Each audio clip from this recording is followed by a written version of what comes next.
All right, welcome back. This is the last build project that we're going to do. We're going to look at the Dell XPS 8700 2812 BLK Signature Edition, which is from, of course, the Microsoft Canada site.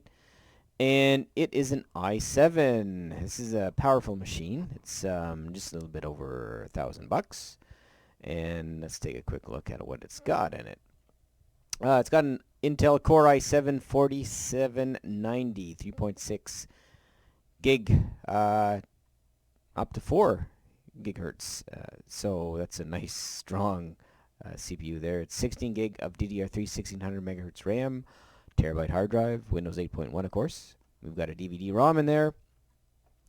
And it's got an Nvidia GeForce GTX 745 with 4 gigs graphics memory. Now, this is an OEM version. You can't buy this, but it's essentially a little bit more powerful, of course, than a 740 and less than a 750. So we'll address that as we get into it. And it's got a wireless, and yeah, so there we go. So let's see if we can build this for around the same cost, or theoretically we could build it cheaper, as everyone likes to say, but let's have a look. All right, so here's our Intel Core i7 4790.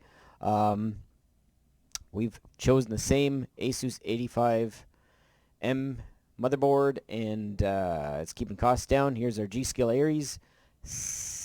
Oh, we've got 1866 memory, but I think that was actually the cheapest I could come up with.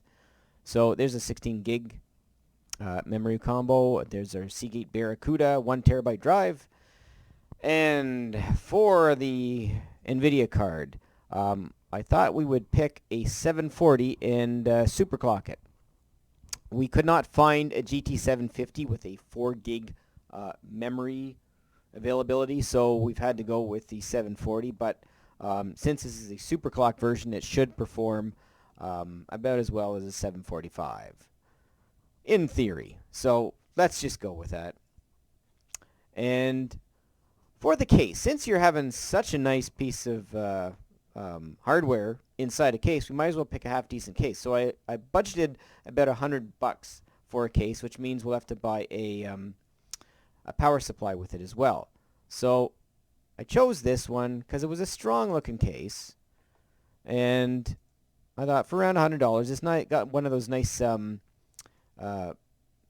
black powder insides here. We've got lots of cable management stuff. Sorry guys, it's late. I'm losing my words here. Lots of nice cable management pieces on it, and it is a strong looking case. Lots of cooling availability as well. So I thought we'd pick that one, and I went with the 550 watt thermal take here. I like the 80 plus bronze certified, and this one has a high rating. There are Corsairs there that are also 80 plus bronze certified. See, I told you it's late. And I have had problems with the Corsair builder grade, and that's what you're going to get at that cost. So we picked that guy. There's our writer. There's our Windows 8.1. Good God. Our Wi-Fi adapter, keyboard and mouse. And we've come up with almost the same price. $1,040. Ignore the mail-in rebates, garbage. If you get it, that's great. Otherwise, don't even count on it. So we've come up with essentially the same price as this one here.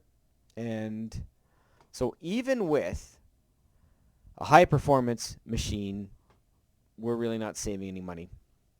I mean, we could have picked a cheaper case. That was really about all we could have picked. Could have got it down to about $60 as opposed to $98.57, but why bother? You might as well have something nice to look at. And of course, cases are a matter of taste anyways. So you might have had something that was more expensive that looked better or less or whatever. So anyways, that's the last of the build. We'll just kind of leave it at that, and we'll just do a wrap up in a second, and we'll talk about kind of what we've learned out of this and how much of this whole PC gaming thing is offset by the rest of it, meaning things like Steam, game sales, and other things like that you will not get on a console. So anyways, I'll end it off in the video. Thanks for watching, and wrap up in 1 second.